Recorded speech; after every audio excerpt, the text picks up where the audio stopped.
So from here, I want to ask you the reverse. Number one, why do you think I'm single? And do you think I'm going to find love?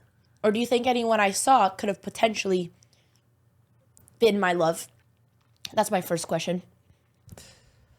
I think that you're single mostly because you have really high standards. And I think that's actually fair because you have all of these incredible traits. You are a little annoying, and you are very loud, but you're also very pretty. You're very smart. You're very kind. You're very ambitious. You have good values. Therapy session with the sibling. And I don't think you've met someone who checks all of those boxes for you and you're also physically attracted to them. Do you think you have found someone who did that as well? And why do you think in your lifetime you have, but I haven't? Yeah, I got really close to being with somebody who I thought I was going to marry, and he was a great boyfriend, but we realized that when it came to marriage and how we wanted to raise kids and do all that kind of stuff, we weren't as compatible. So I think I got very close to the finish line. Do you think you just got closer to the finish line because maybe you've been around a more eccentric group of people? Like you went to Stanford, you've been through the tech circle, you've been surrounded by a more diverse groups of people, whereas I, from high school, just moved in and have been doing content ever since? I don't know if that's the case. I think I'm probably also more intentional about dating than you are. I think you're younger, so, having fun and doing things like that makes more sense.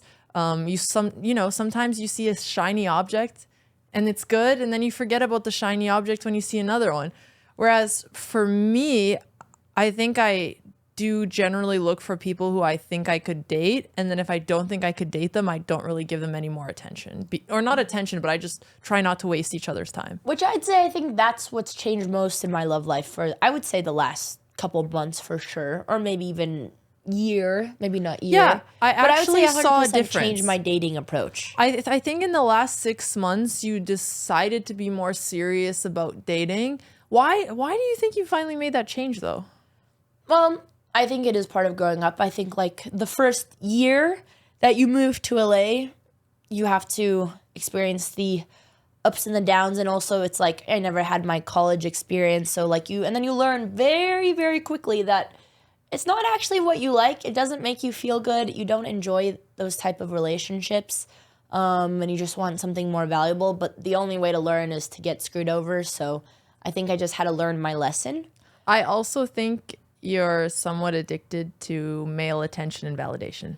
Yeah, I think so too. And I think that's why I'm trying really hard to find more fulfillment in my alone time. Also, I think even having a really cool roommate who we love sometimes can be a crutch as well. Because now it's like, oh, I don't need to see anyone because I'll just hang out and stay home. And now it's like the third Friday that we haven't done anything. I almost feel bad. I'm like, God, we're the lamest roommates ever. But I get really cozy and I like to stay home sometimes. And it's hard for me to do that alone in my own company. But, I would say you definitely enjoy your alone time more, but I don't think you spend so much time alone. And I do feel like even when I'm gone from the house, you go through similar things. Do you think I'm going to find love? Well, you've gotten much closer, which makes me feel like...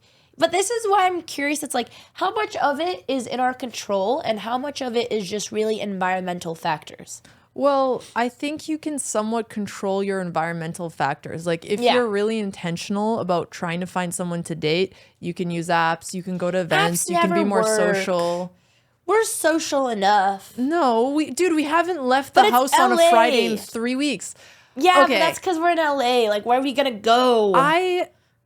One of my pet peeves is whenever somebody blames a general blanket statement for why they're single. Like, oh, there's just no good people in LA. LA is a huge city. If you're not finding someone, maybe you're the problem. I think it's LA. I think LA is the problem. Then why don't we move? Why won't you come with me to SF to look for a husband? Okay, SF, I'm down to move to New York. Even SF, I don't care. And yeah, maybe LA isn't the problem, but... When's the last time you went to an event where one of your top intention was trying to meet somebody who you could get along with? I mean, every time I go even to a party, I'm genuinely Yeah, but you looking go for... to these creator parties Well, yeah, but where that's it's what I just get music invited and getting to. drunk. No, not true. The last one Not I that went you to, get drunk, but that's sort of the but vibe I of some of think, these. I think that's true a lot for like the parties we used to go to. Recently, not so much. And like even the parties I go to, I'm genuinely trying to have like quality time and quality conversations. Just even when I do, Do you nothing really think comes of it. because you're so successful, it's actually going to be harder to pick a partner because you've gotten pickier? Yeah, it was actually my favorite comedian, Whitney Cummings. She was talking about how with her therapist was saying that the more you've got shit figured out in life, the harder it is to find a partner. And like the one thing I've noticed that's made me much less attracted to guys is my sister and I are people who are constantly trying to work on ourselves. And I really like people who are constantly thinking about deeper questions.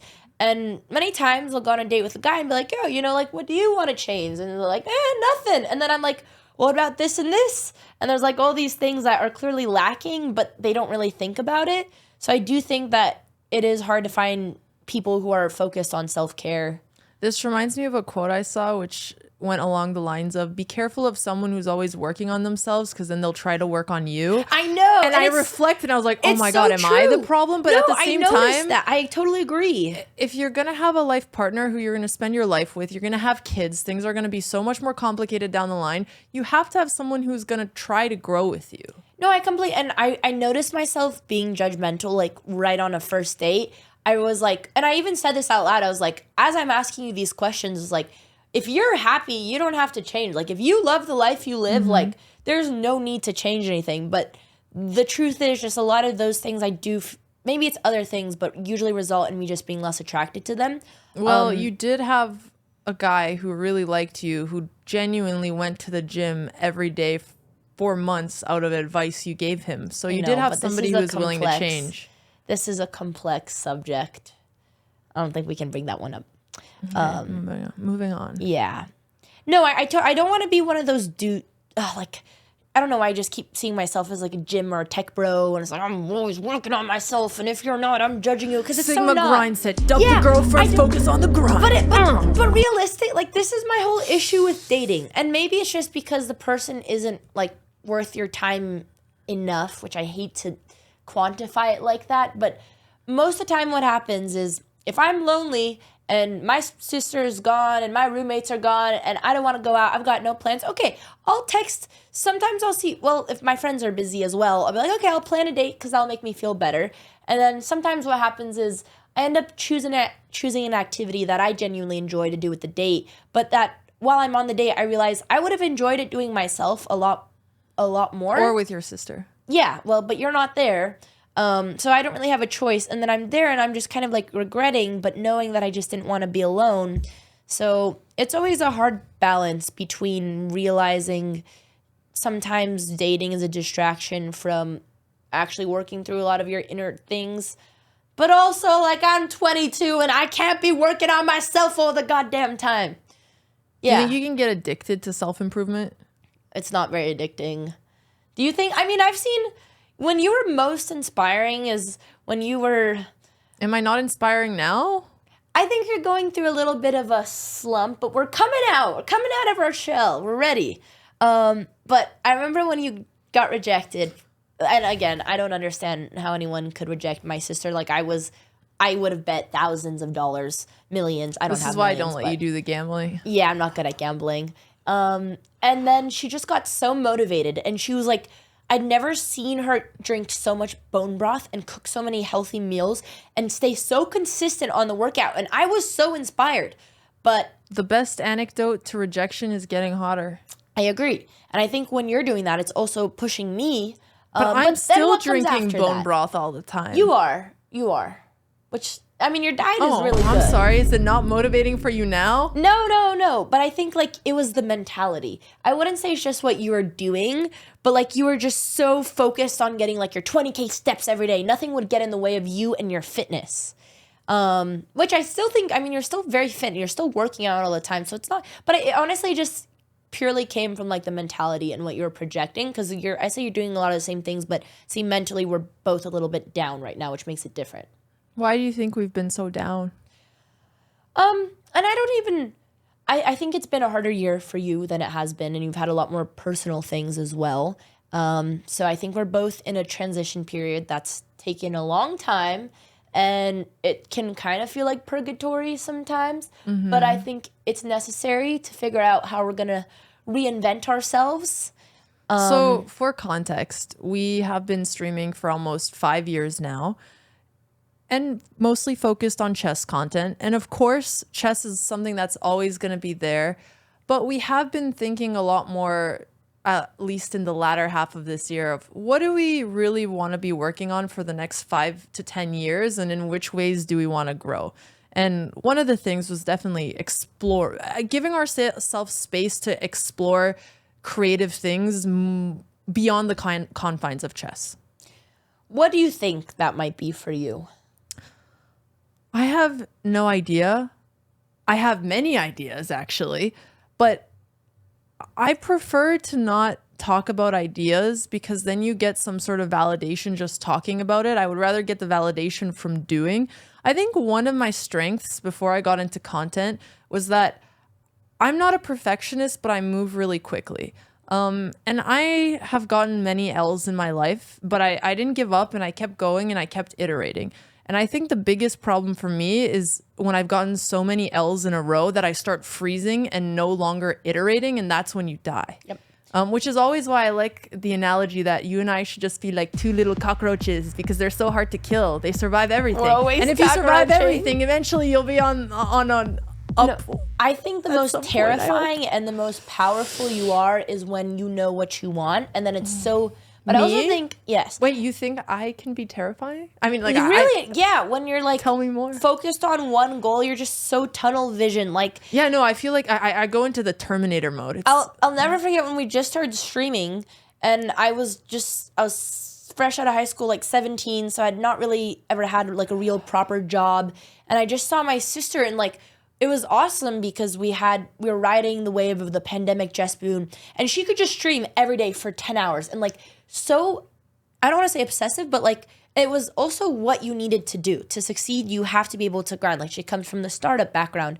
And I was a person who, I definitely, like, you know, I work hard, but I do not have the same, like, hyper obsession that Alex can in work. I think for me, it's more just, like, in creative stuff. And I was terrified of her. Like, it was just, like, months. You were terrified? Where you're just streaming every day, and, like, you didn't need anything else. You're just, like, a machine. And it was great. It got us really, really far. And I totally would have never been able to have a mindset like that myself had I not seen you do it. And this is also what I was getting at earlier. Sometimes I think it can be a weakness because at some point, if you're just keep piling on the same thing, sometimes we over obsess on maybe a time when we actually need to be thinking of new ideas and branching push out. Back on that. Look, our content but maybe numbers you need to do to learn. Might not be where we want them to be right now. Yeah. But you and I have never been afraid of innovating and trying new things. Yeah. I guess it's just, I feel like we went so deep down the chess rabbit hole when we didn't need to, when we knew it wasn't really right. When did we go down the chess rabbit hole, and why wasn't it right? When we hired a full team to start running our chess content, and I mean, we got the highest views on our YouTube channel we had since when chess was at its absolute peak. So did we? Yes, we did. But also, if we were doing other things, like how high is that peak in comparison to had we?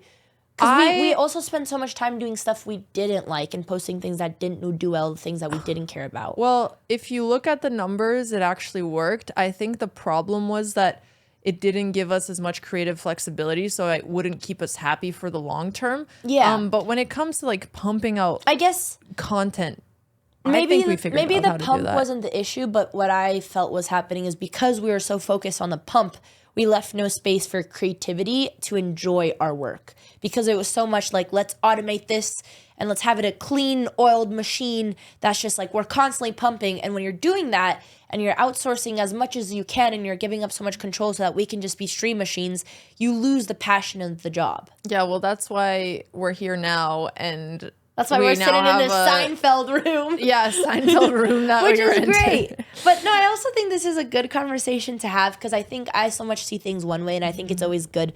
And I also think had we not done things that way, maybe it's a lesson I would have never learned. And I wonder if you agree, like maybe there is, I don't know if the solution is finding a way where you can outsource as much as you can, but still being creative, because I know I'm too much. I like to be fully hands-on, completely perfectionist, which that comes to strengths. I find things I really like, but it also moves so slowly sometimes. And you're really good at moving really, really fast, but then I feel like we're not as creative. So I wonder if it's a middle ground, or I wonder if it's just not. Or like I that. wonder if we just need to lean into our personalities. Yeah. Yeah. Okay. No more work talk. Yeah. That's why we're here today. So now that I answered I don't know if I was super well spoken on this and said everything I wanted to, but I think for the most part, my perspective on how my style and like my image, how it changed from being a young person to now wanting to represent different things and cater to a different audience. I want to just ask, like, do you think I'm on the right path? Do you think I misrepresent myself? I guess I just wanted to see what it was like through your lens and see if you noticed any change in my image. Like, if that was something you realized I was even aware of that I was trying to change.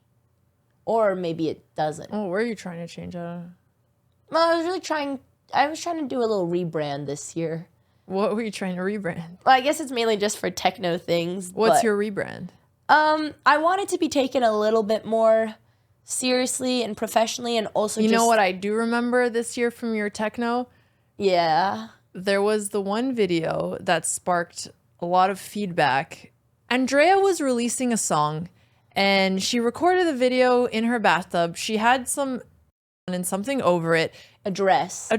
And this is the kind of thing that you see a lot at techno raves. But of course, for people who are not as familiar with techno culture, they can see it and associate it with other things such as like adult content.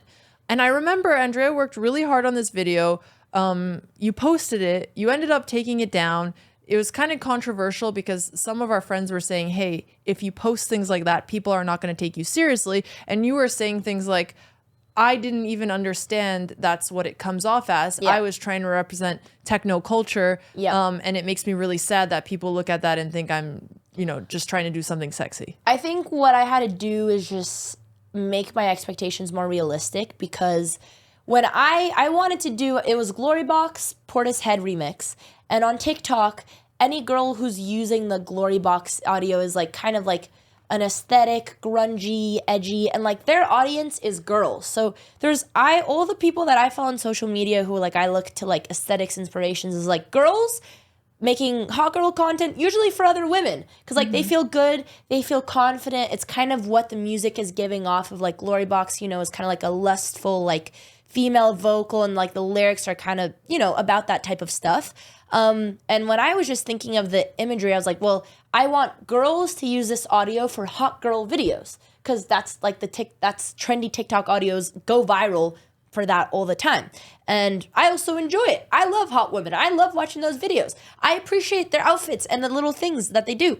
And then I very much realized, like, realistically, it just doesn't translate like that. My audience is 95% males. All the comments are going to be a bunch of coomers. And I very quickly had to be like, okay, this is not going to work. And this is just honestly, I think, a big part of growing as an artist and learning. Also, I think because it was low production, it was filmed on an iPhone, it also came across more homemade, which people probably saw more that way. And had it been like, had I have money to do what I wanted to do, which is like rent a set and put a black bathtub in the middle of the set, sure. But I didn't have money, so I just filled up my bathtub with black dye because I was inspired by a random video clip of Rihanna in the bathtub, and I really liked that clip of Rihanna in the bathtub. So I think like the inspiration and everything came from like artistic places, but if you don't execute the vision well, it's easy for it to come off looking cheap, and if you don't have the right audience, it's also, which... Is this something you think your audience doesn't understand about you when you're posting some clips like that?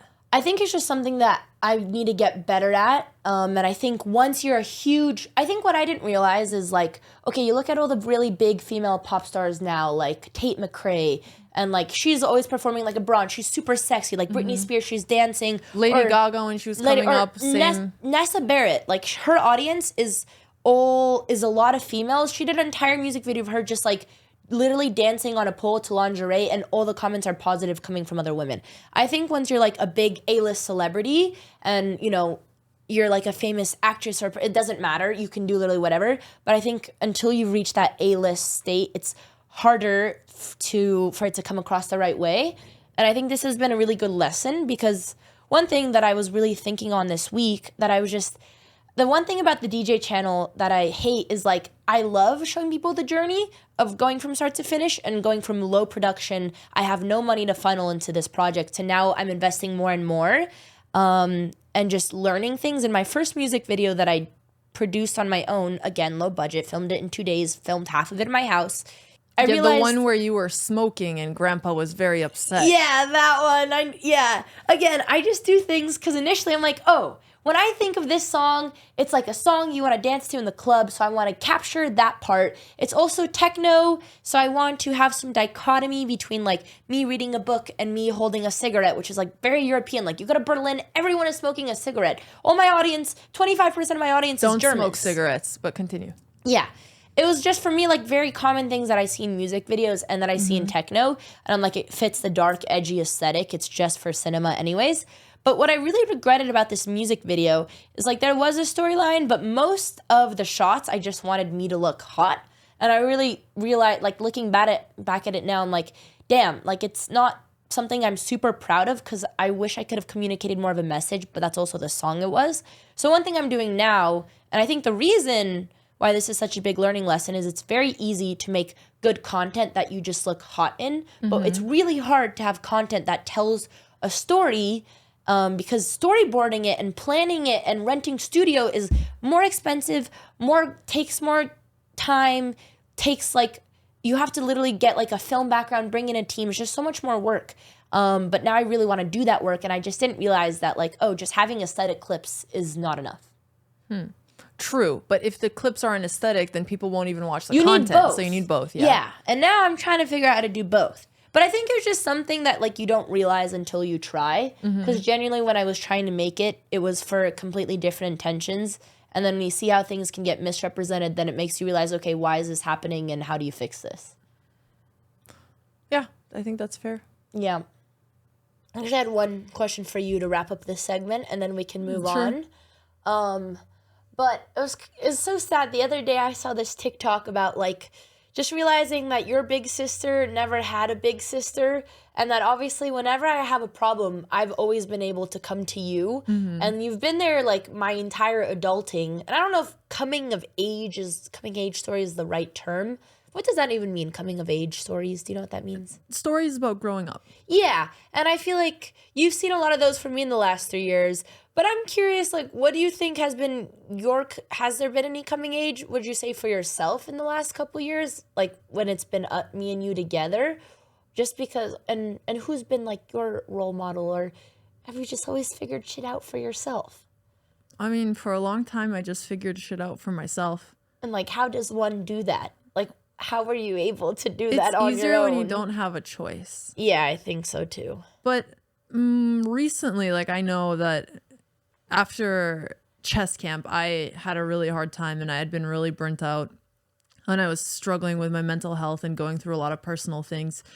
And this was one of the times where, you know, I do feel like you were there for me as well, and more so than you had been in the past, not because you didn't want to in the past, but I think because you were too young. Yeah, I think that makes sense. But I mean, there was a recent thing which was a really big deal that we almost considered taking, and I think it was the wrong deal for us, and I don't know if I would have been able to navigate that properly had you not been here to set me straight. And I thought about it a lot, actually, and I thought, wow, like I think Andrea was actually really right about this, and I think I would have made a worse decision had she not been here. That makes me so happy. It was so hard just because from the beginning my intuition and was also, so off. Just for context, so yeah, just being completely transparent, in terms of the 5 years that I've been doing content full time, this has been the most challenging financially.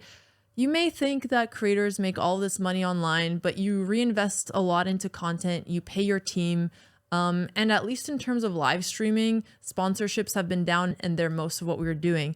So when we got offered a deal, it was like, wow, this could be something that we could funnel back into our creative projects. And there's just not a lot of options right now. And turning something down like that is really scary when you're not making income. And it was something that we struggled with for a really long time. And had Andrea not talked me through and been like, it's still not worth it. Like, you'll figure it out, even if it's going to feel a little scary for a while. I don't know if I could have gone through that alone. Well, that makes me really happy to hear, because it is something I felt so strongly. But now I'm also just stressed, and I hope that we don't go broke.